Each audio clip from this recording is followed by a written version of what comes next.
I should say at the start that I've got a bit of a heavy cold and my voice may stop.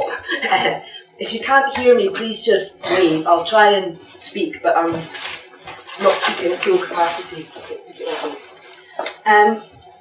What I thought I would do, as it says on the title, is have a look at Halloween as a liminal space in terms of popular print culture in Scotland, and look at how Halloween basically fits in to the reading diet of 19th century Scots. So I'll be showing a few texts from that were printed in Edinburgh, in Glasgow and in Falkirk.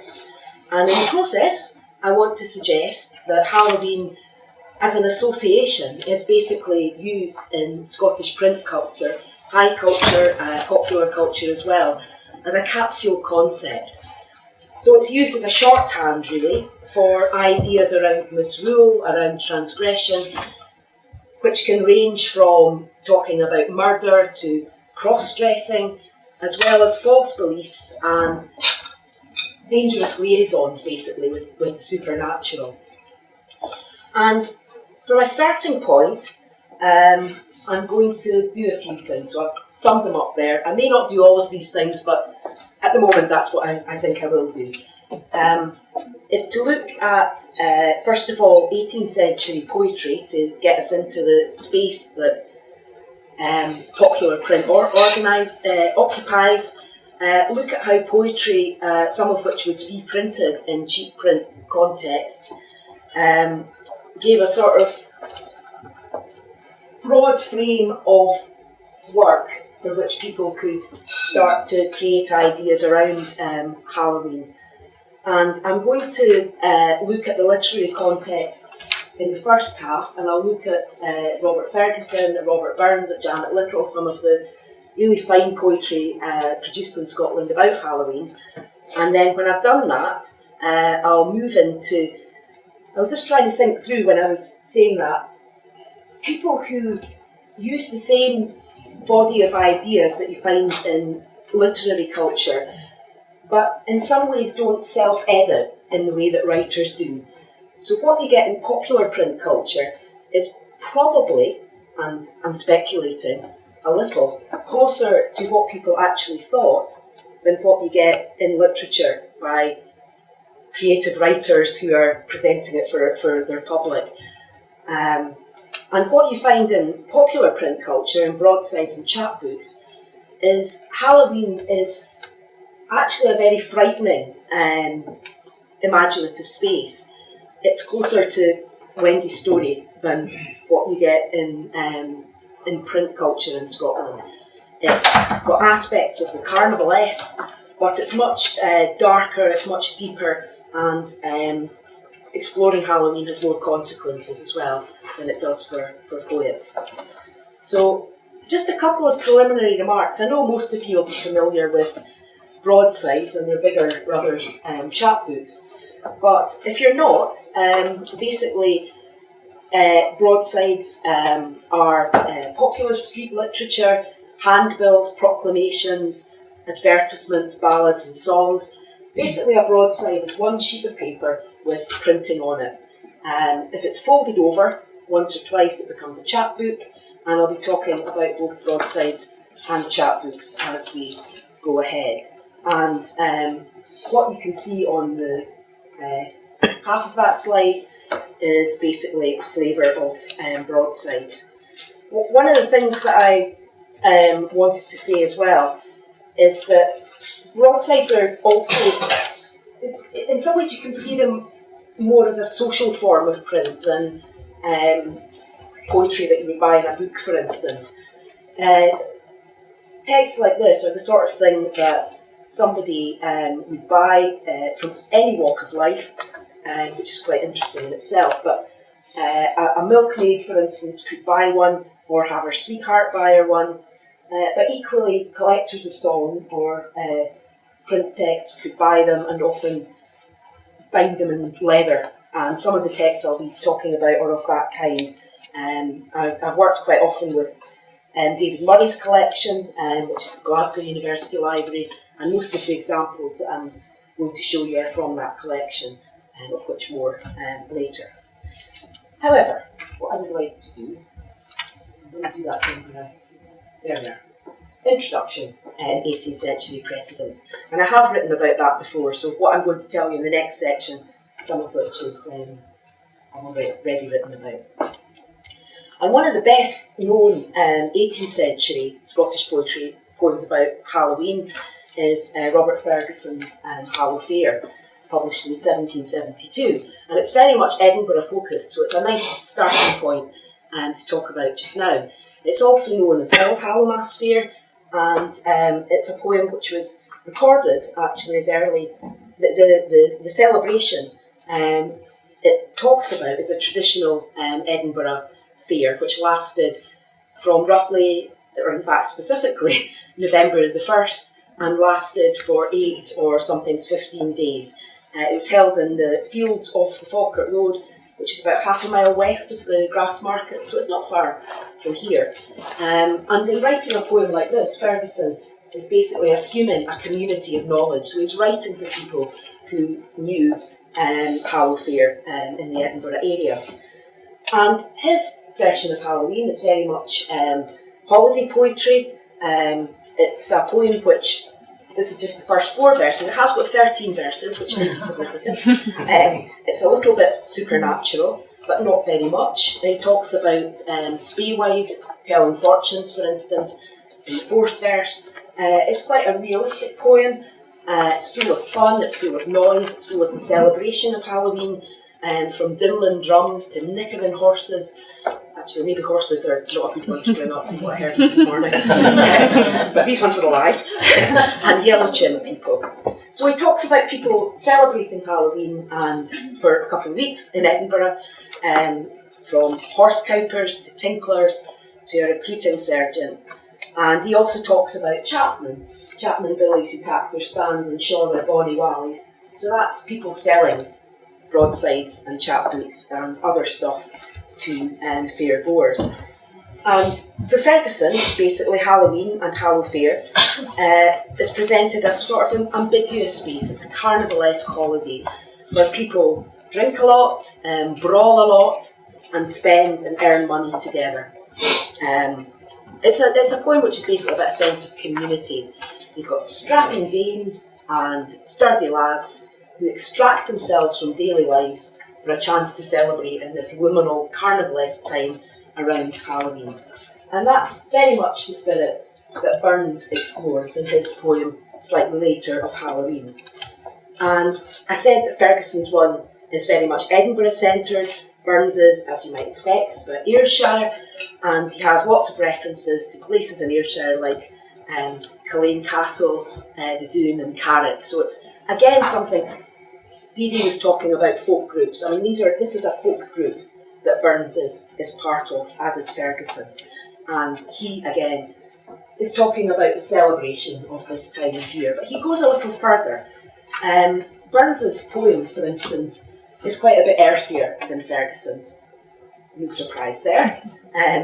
But his Halloween, which is also a holiday poem, is about sexual tensions too. So you have lasses that are cleanly neat and lads that are trig, and they're there for a purpose. And I don't need to tell you what that purpose is. But he also talks a bit more than Ferguson does about the supernatural aspects of Halloween. The freaks, the prediction rituals, something that would fascinate later commentators, the 19th century antiquarians who loved writing about this, people like Napier in his folklore, and later MacLeod Banks in our British calendar customs, this idea of Halloween as a prediction time. And Ferguson, in his poem, and I'm just briefly going to talk about these, I think, assumed that his readers would share his knowledge of Hallow Fair. Burns, in a sense, distances himself from it. And again, this isn't surprising, because at the period of writing this, what he was trying to do was engage with the literati, the high culture of Edinburgh. So he's slightly at a distance from Halloween. He has, in this poem, which again is longer than you can see here, quite a lot of ethnographic footnotes, which are in the same vein as the letter of 1790 that he wrote to Francis Grose. when enclosing the poem of Tam O'Shanter. It's about what the common folks do, of which he is now at this kind of place. So he's less integrated. And that fourth verse is quite interesting, because from that point on he starts talking about Halloween predictions. Things like the custom of pulling kale. And if you have any earth on the root, and this is from his own footnote, if any yerd or earth stick to the root, that is tocher or fortune. And the taste of the custic is indicative of the natural temper and disposition of your spouse to be. And he's talking about a custom there, which is very well documented. Thomas Pennant wrote about it in 1790, writing about his tour of Scotland. And it's also recorded in the 20th century in Aberdeenshire, so it's quite a well-known one. And as the poem goes on, he talks about how these predictions don't often turn out as they are hoped. For instance, he talks about someone doing the custom of using a nut to predict your future spouse, and in fact the nut which the girl has popped into the fire and hopes to indicate she's about to get married just went straight up the chimney and left the girl alone. So he kind of plays with these customs too and makes them funny. So Burns' Halloween is about, again, carnivalesque behaviour. It's a night of passions that flare up into white ash. It's about a time where nature and supernature, where sex and danger all come together.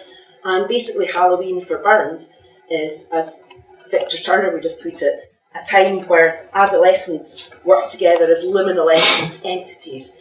They're leaving behind the dependencies of childhood, but they're not yet subject to the constraints of, say, married life or mature life. So it's this really strange space where anything can happen, and often does.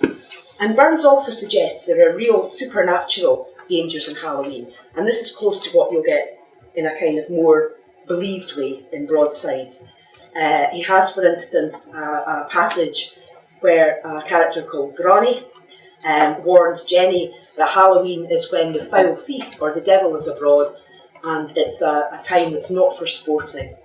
And this goes on to, in the footnote, Burns talking about a character who conjured up his love using hemp seed, and then was severely afflicted in that process. So he kind of takes it a bit beyond Ferguson's carnivalesque fun into a region of danger. And one of the reasons I'm talking about these before I get to the Broadsides is the Broadsides draw on this kind of language in some ways that's been set up by the poetry. The last example I've got of the 18th century is Janet Little's Halloween.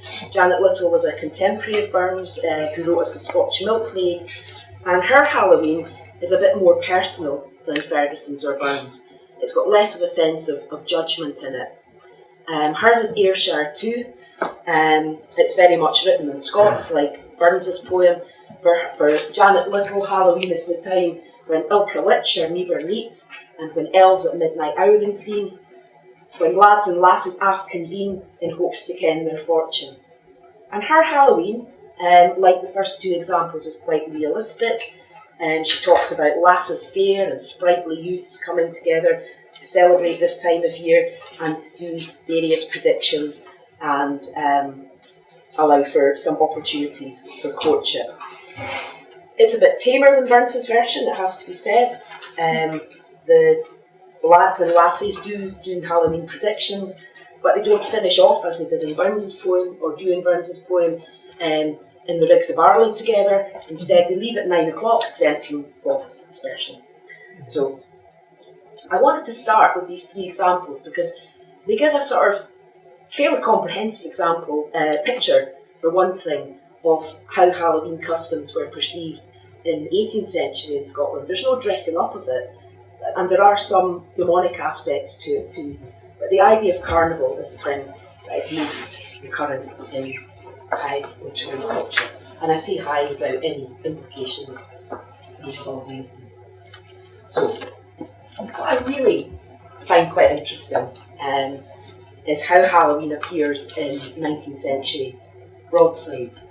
And I'll say at the outset that this is quite new. The reason I'm speaking off notes is, or I will be, is that I've only recently looked at these. So some of what I'm saying is basically going to be thoughts in progress and you can help me with that, hopefully over coffee afterwards. For one thing, actually, one of the ways that Halloween appears in Broadsides and chapbooks, and I'll come to this one right at the end, is in pieces that have really good titles. So The Deal's Halloween, it's just the devil talking about Halloween, so it's straight from the horse's mouth. What I had hoped to do at this point was to bring in William Smith's The Ceremony of Halloween Displayed, which is in Edinburgh Public Library, in the Central Library, George Forth Bridge, not far from here. But unfortunately, it's gone away. So I asked for it, and it's not there anymore, and nobody knows what's happened to it. So make of that what you will. Might be supernatural, might be criminal, who knows? But this rare broadside, which we'd have defined at the start of my talk, is not there. But there are others which are basically descriptions of Halloween, and I have no reason but to think that Smith's, which I would have liked to have seen before today, is similar to that.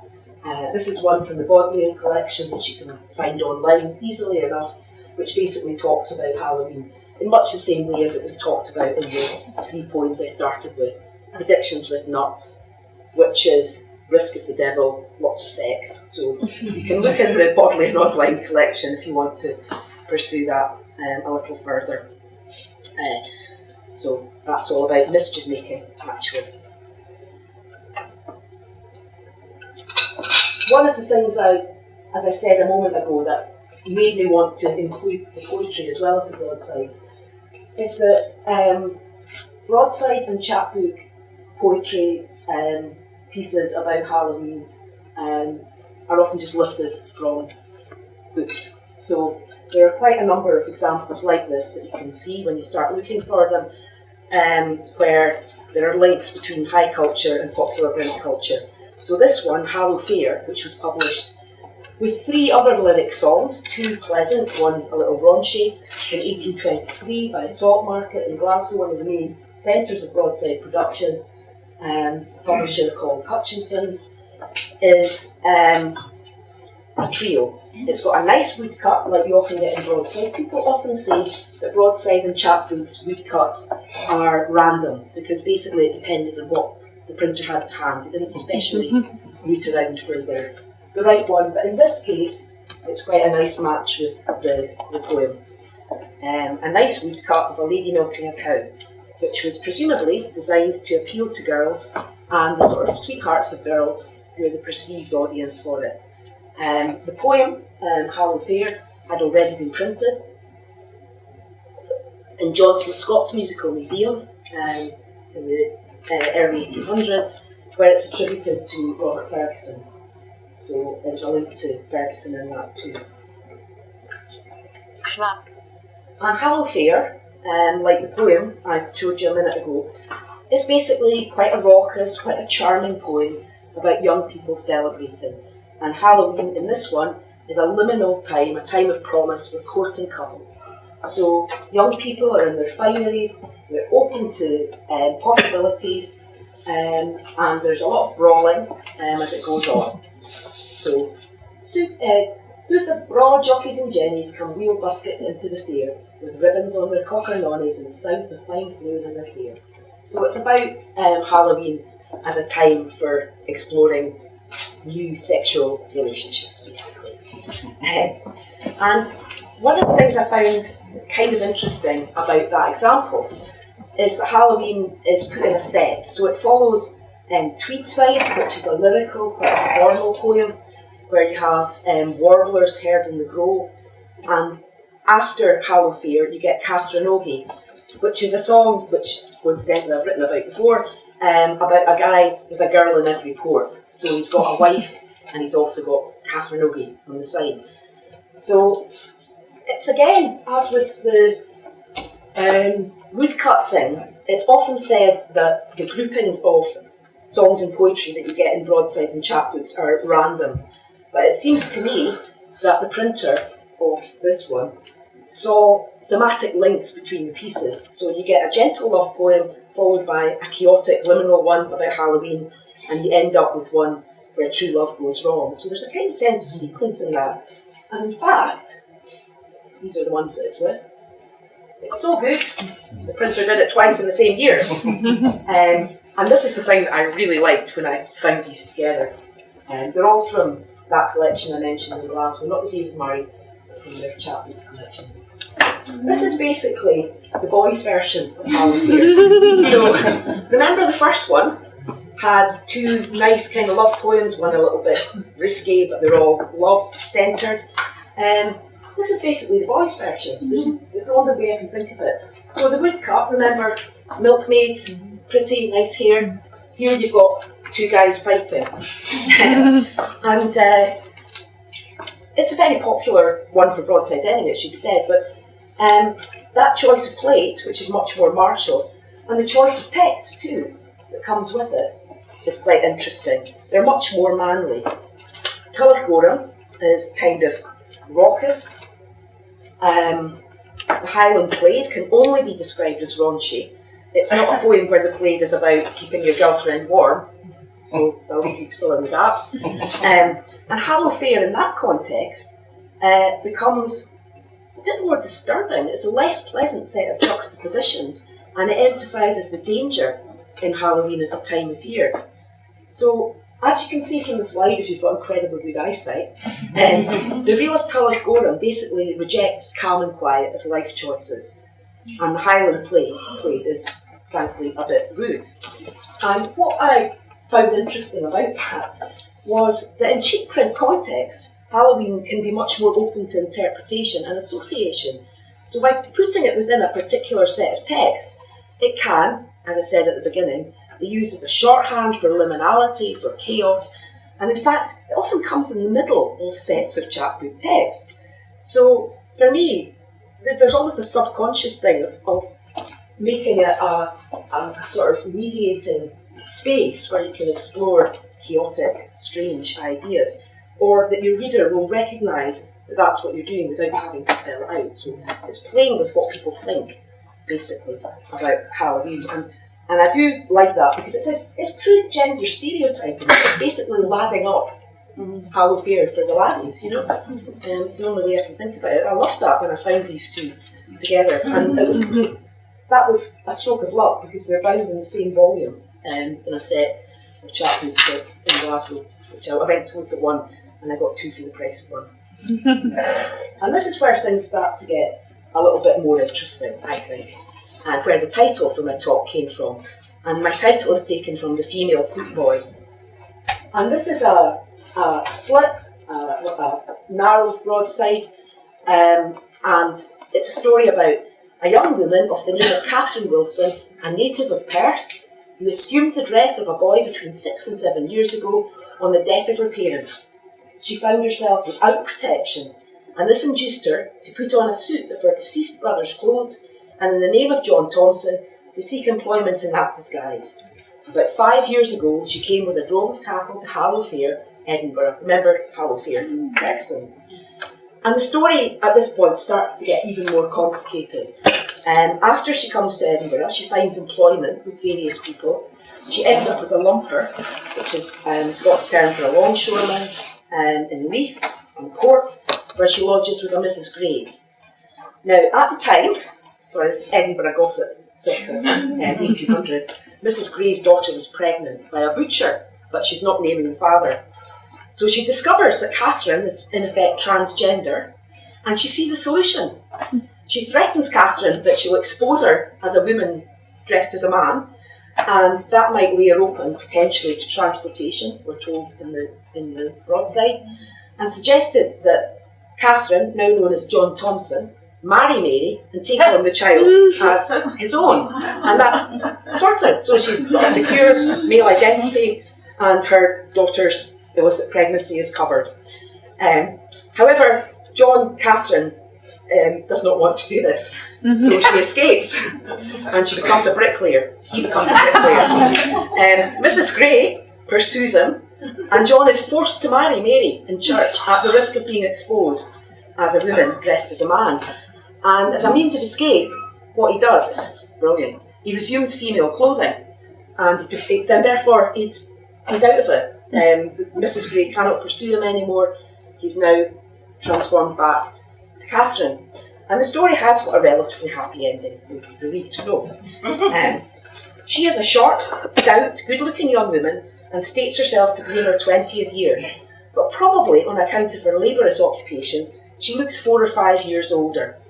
She has gained from all her employers an excellent character for industry, sobriety and honesty. She left this with the intention of going to Glasgow in search of employment among the factories, which will be more suited to her sex. Now, I'm not actually sure where to go with this, except it does seem to me very significant that she came with her drove of cattle to Edinburgh at Halloween. She's coming in at a liminal time, and it seems perfect for this traveller's tale when it's rather unhappy or happy ending. The broadside does say that Catherine would have shed her identity as John earlier had it not been for Mary's mother's threats, which in itself is a statement loaded with ambiguities. Transgender activities in ballad and folklore actually, but mainly in ballads, are always kind of time limited. It's a assumption of identity, usually female to male, which is related to temporary escapes, for instance, into a sailor's life or into piracy.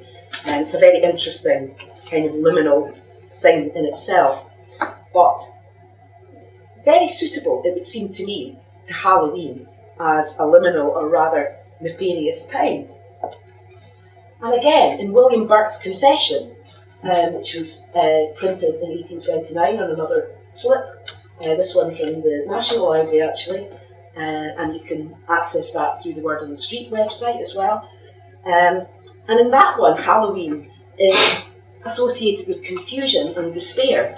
So in this context, it's the right night for a murder.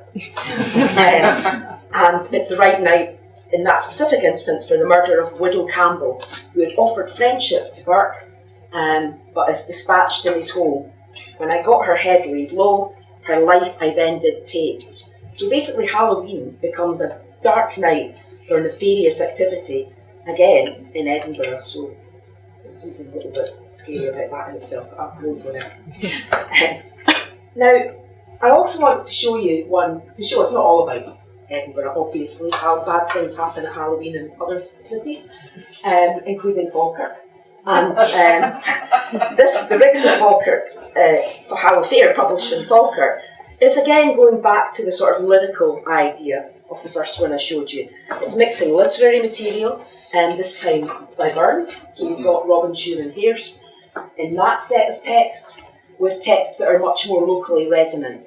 And many Halloween broadsides, and I've not made a comprehensive survey of this, but I have looked at ones from Edinburgh, Glasgow, Falkirk and Stirling, are associated very strongly with very specific familiar places, and they're usually out of doors, apart from Burke's, which is dangerous indoors, a bit like Hansel and Gretel entering the witch's house, but most of them are set out of doors.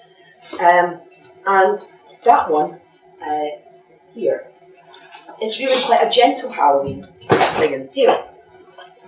So the Rigs of How Fair starts off quite gently, but ends with a warning. So it's about having a good time at the fair, much like Ferguson Point, but the last verse is where it all makes more sense. So all pretty girls that go to the fair, of coaxing young fellows I'd have you take care, for young men love kissing, so from it keep free, or in less than 10 months you'll sing lullaby. Halloween is a dangerous time. And from there, this is the one that I really like, and it's the one that I had in my first slide. The most genuinely scary Halloween one that I knew, which I did know before I started looking at the other ones. An account of a strange and wonderful apparition which appeared to Catherine Grant on Halloween last in her master's barn in the Mearns Moor as she was playing her project. It's got a typo in it, much like many of my slides, as is usual by young people on that night, with an account of the dreadful shapes and gestures in which it appeared, which so terrified the girl that she now lies dangerously ill.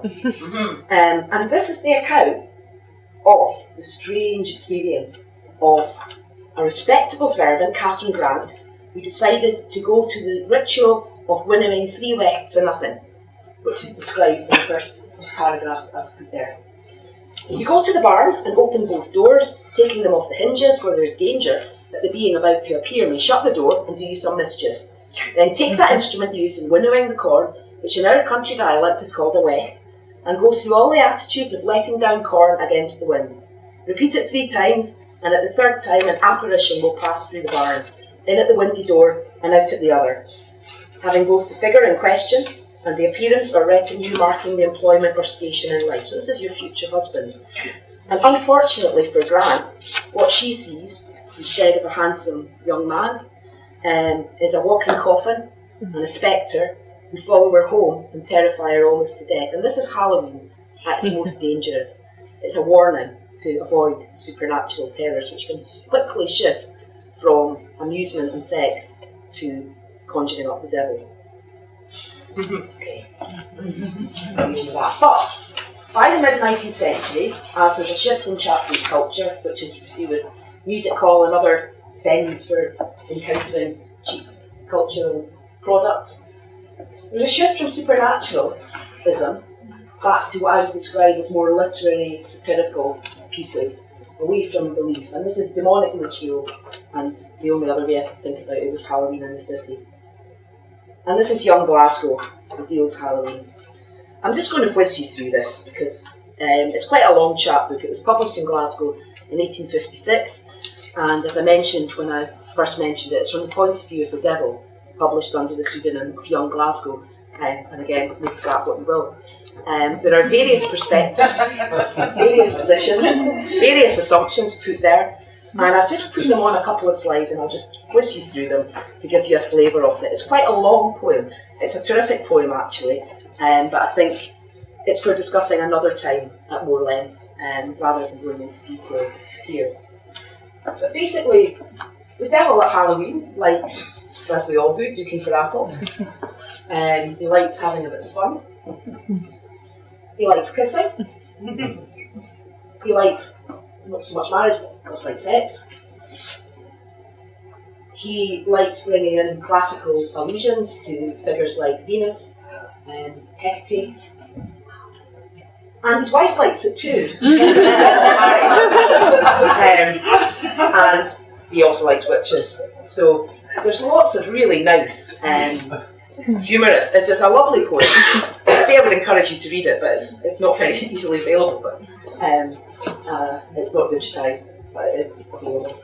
And it's a time of predictions, and this brings you back to Catherine and her winnowing 3 wechtels of nothing, because it's in here too, in the Devil's version of Halloween. So, I said I would quiz you through, and I think I probably have. And what I just really wanted to say, after giving you a flavour of Halloween Broadsides, was to say that in Scottish 19th century popular print culture, which I think is broadly more representative or reflective of belief, at least in the earlier parts of the 19th century, in ways that are more meaningful and revealing than the kind of guarded literary sense, that there is an idea of Halloween which is about liminality. It's a shorthand for a time for people who are liminal, people who enjoy cross-dressing, as it would have been called at that period, or meddling with the other side in terms of supernatural. But there are also some slight differences in attitude and tone between popular and elite print cultures. And I think, broadly speaking, you can see that there's more evidence of belief, that it's not being treated in a sceptical way in the popular print. Again, one would possibly imagine that anyway, than you get in literary context, where a poet like Burns takes the position of being an Enlightenment sceptic, because that's how he wants people to think of him. But the one other really interesting thing about it is when you start looking for references to Halloween in popular print culture and in literature in the 19th century, there are loads of them. So Halloween is basically seen as marketable copy for presumably the reasons that people like to buy it. People were interested in it. So I do think that Broadsides, certainly in the early 19th century, offer quite a distinctive window into 19th century beliefs around Halloween, and actually other things too. Halloween made a nice little package. And as I said at the start, I looked at them because I thought it would be a nice thing to do for this wonderful weekend. And I want to do a little bit more because I've given you a flavour of it, but there's a lot more that can be said in this, and I think there's a really rich resource there that can be mined for insights into how people viewed Halloween and the sort of supernatural beliefs that were held and not always documented by the likes of Francis Rhodes. So there we go. That's what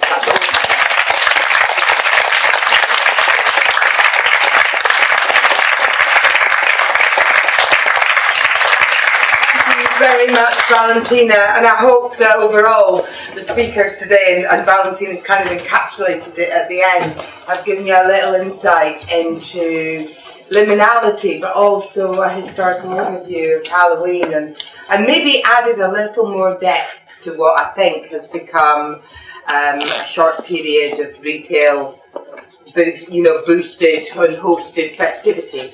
And all our speakers today have kind of shed more light onto why the celebration starts in the first place. Maybe some interesting new things that we can incorporate in.